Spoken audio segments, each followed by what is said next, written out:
Well guys, wanted to give you a quick view of the teardown on my 2004 5.7 liter Hemi.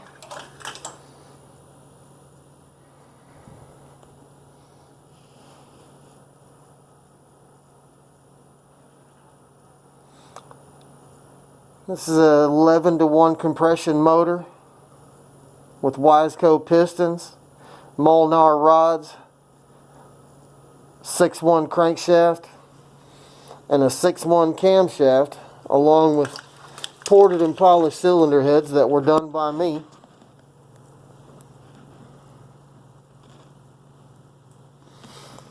The reason for tearing this motor down after 9,000 miles are these Hellcat lifters that won't stay pumped up.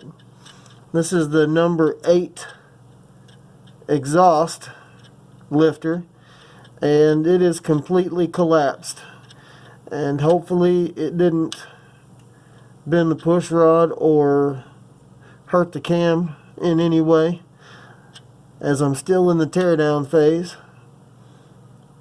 But this is what a Hellcat lifter looks like when it's fully collapsed.